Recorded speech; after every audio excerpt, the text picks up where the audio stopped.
With The Outer Worlds 2's official launch right around the corner, I decided to take one last look back at the first game. This is Theo Von Wurst, the character who I played during my worst person ever challenge run over on Bad Company Gaming. This was a playthrough that was very roleplay focused, as the name would suggest. There's only a few episodes of that left to come out, but I've already pre-recorded the series, so I can show all of you the build I went into the endgame with. To start off, let's take a look at the attributes. The strength rating of the character was at good, giving us a moderate boost to both melee damage and carry weight.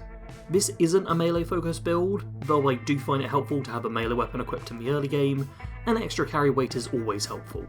Dexterity is average, meaning all weapons are swinging and reloading at normal speed.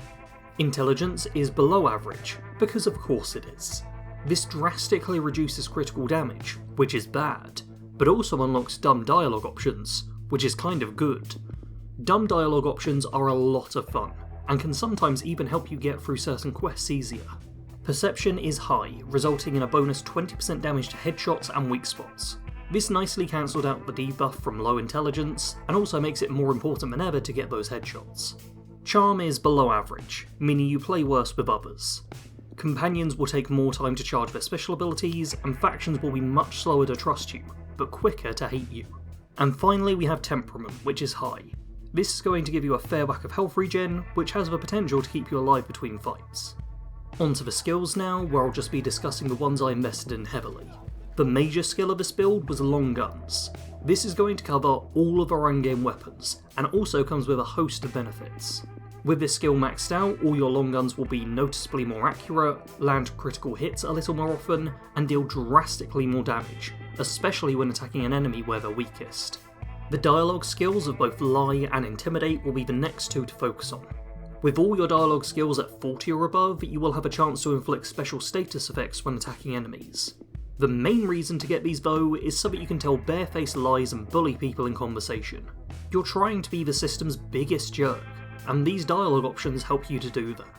In the stealth tree, both Sneak and Lockpick are also going to want to reach 50. By raising the Sneak skill, you will not only have a chance to hide from hostile forces, but you will also gain the ability to pickpocket from human NPCs. And the Lockpick skill will give you even more options for stealing, ensuring that everyone's prized possessions can become your own. The final skill I had raised was Engineering. This helps out a great deal when repairing your weapons and armour, ensuring you can keep your own gear in good working order. This is somewhat less thematic than the last few, but is an incredibly helpful skill to have for pretty much any build.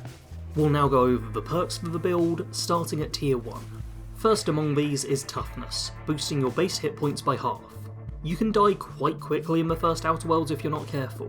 Plenty of enemies have high DPS, and you won't be able to properly increase your armour rating until later on, so I find this is a very helpful early perk. Second perk is Slow the World. This increases the overall size of your tactical time dilation meter. This time slowing effect is the main noteworthy point of combat within this game, so why wouldn't you want it to last longer?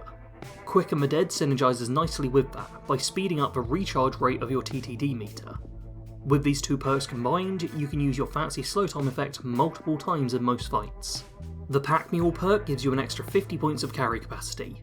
Very simple perk, but will let you loot more equipment as you travel. Resilient is up next, giving you 5 points of base armour rating, regardless of the armour you have equipped. Another simple perk that just makes you a little bit harder to kill. Final of the tier 1 perks is Nietzsche's Reward. This provides you an extra 5% damage per floor that you gain. In my worst person ever challenge run, I was forcing myself to take every floor I encountered, which made this perk a no-brainer. There's not a lot of perks which boost your damage, but this has the potential to really increase how strong your weapons are. Onto the tier 2 perks now, starting with the Reaper. This makes it so you restore a quarter of your tactical time dilation meter whenever you kill an enemy. As if you didn't already have an easy enough time staying in TTD half the time, now you can spend almost all of your battles in slow-mo. This isn't the only bonus you get for killing an enemy though. Harvester is a perk which restores 15% of your health with every kill. The best defense really is a good offense. The Scanner perk boosts headshot / weak spot damage by 20%. This synergizes really nicely with the long gun skill, but does make it even more important that you're being accurate with your attacks. Pack of Pack Mules is our last tier 2 perk, and another which increases carry weight. This time it's an extra 40 carry weight per companion travelling with you. By the time you reach the tier 2 perks, you should have 2 followers with you, which essentially means this perk gives you an extra 80 carry weight. Finally, we have the tier 3 perks, starting with Boom Headshot. Any headshot kills you get cause the enemy to explode, dealing a quarter of your attack damage to nearby enemies. Seeing as this build already has plenty of focus on shooting accurately, this perk will now reward you even more for landing those headshots.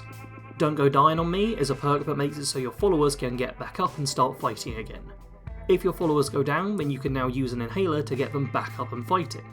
This ability does have a hefty 15-minute cooldown, so you can't just spam inhalers to keep your followers fighting forever and not have to get involved yourself. The Penetrating Shots perk makes it so your ranged attacks reduce the armor rating of anything they hit. This effect only lasts a short time, but does stack, so can drastically increase your DPS against tough enemies. And finally, we have Armor Master, which drastically improves any armor you're wearing. With this, skill boosts are doubled, and armor rating improved by 10% for anything you've got equipped. There isn't one specific follower you need to travel with when playing this build. More than anything, you should focus on taking the right follower for the job. Every one of them has different skills and their own perk trees, making them slightly better suited for different scenarios. One of the main things to focus on is equipping your followers with strong weapons and armour, so they can make sure to do the bulk of the fighting for you. This is also a great way to use the uniques that don't fit your build otherwise. The nature of this build is to be the absolute worst, so you shouldn't be treating your followers well. They're really just tools for you to achieve your own goals. Their own needs are irrelevant. Think of them less like people, and more like meat shields that you can throw in front of you, or as employees that you refuse to pay. Onto equipment now, starting with the weapons I had equipped heading into the final mission. First up is the Tactical Shotgun Mark II. This is a deadly close range weapon that uses light ammo. I wasn't focused on close quarters fighting all that much, so this weapon wasn't one I focused on heavily modding out, but it can always be buffed a little if you have the mods spare. Next up is the Plasma Rifle 2.0. This is a weapon I heavily modded, in order to make it as strong as could be. This is an energy weapon which does plasma damage, providing you with another damage type to work with. You can either charge up the weapon for deadly damage, or have standard shots for higher overall DPS. The Assault Rifle Ultra ended up being my main sort of weapon. This is a very versatile firearm, being able to be tap-fired in order to get very accurate range shots against enemies, or you can keep the trigger held down for great DPS at close to medium range. Final of my weapons was the Hunting Rifle Ultra, which serves as the sniper rifle for this build. The character already has a lot of buffs for dealing deadly and accurate headshots, and this is the perfect weapon to make use of those benefits. The Fun Times Barrel and Extendo Sight make this weapon far more specialised, and with it you should be able to one-shot kill the vast majority of enemies you come across. Onto the armour now, where the body piece I went with was the Heavy Construction Gear. The skill bonus for this isn't relevant, but it provides a hefty amount of damage resistance, and has multiple mod slots to work with. Which mods you have to use will be dependent on what you can find, but you should be able to get a good mix of defensive, offensive, and utility. The headpiece I went with was the Advanced Defensive Helmet Gold. This is another heavy item that provides incredible levels of protection. On top of this, it's also technically a bit of a status symbol, which is definitely something this character would care about. When it comes to the factions for this build, the main one you will be working for is the Board. They're the ultimate corpos, a group of CEOs who control the colonies and try to force everyone to serve them. This is exactly the sort of crowd this character would hang out with, but they're not the only faction you'll try and be friendly towards. Auntie Cleo and Spacer's Choice are the other two factions you want to focus on getting on side. They're certainly not as important as the Board, but they're still big corporations, so they're worth trying to be friendly with. When it comes to the factions you want to piss off, the main two are the Iconoclasts and the Deserters. These are both factions that are trying to make their own way in the universe, without the influence of the Board. This is obviously unacceptable, and they can't be left to inspire others to live a life of freedom, but instead must be made an example of. This build is a competent fighter, but one who will try and send their followers forward to take the damage for them. Fights should open up by you taking sniper shots at isolated enemies, picking them off one at a time. Once you become detected, then switch to either your plasma rifle or assault rifle, depending on the damage type you want to use. Both of these are solid medium range weapons, and can do a good job killing anything that comes your way. If anything gets up in your personal space, then don't forget about your shotgun, which has technically the highest DPS of all your weapons, but only at point blank range. Honestly, the combat side of things is pretty straightforward for this build. What really makes the playthrough special is all the role playing. As I mentioned before, this build comes from the second channel, Bad Company Gaming, where I was doing a challenge run to be the worst person in the entire game. which is saying a lot.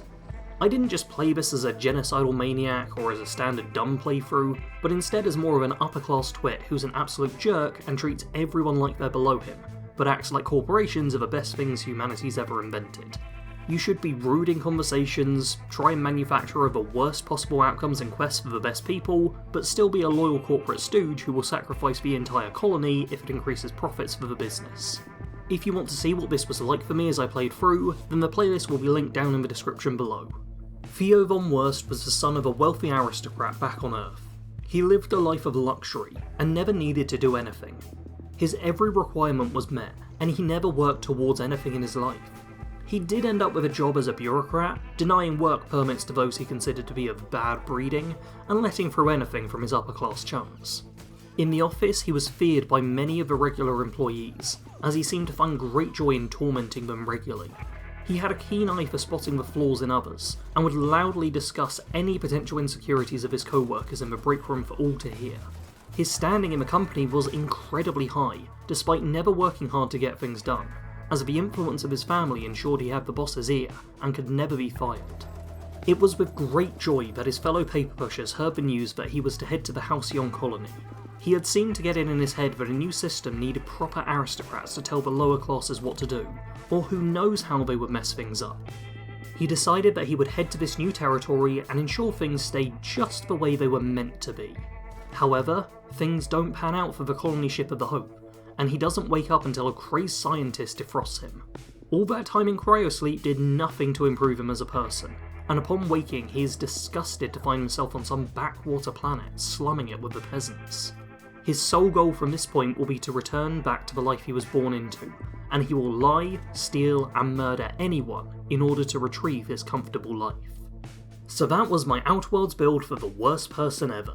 If you are interested in watching how the playthrough went, then check out the second channel. If you want to see builds for the Outworlds 2, then make sure to subscribe to this channel, as I will be working on them once I gain access to the game, along with an early tips and tricks video, and an ultimate beginner's guide in the not too distant future. Hit the like button if you enjoyed, and as always, thanks for watching. Sarge out.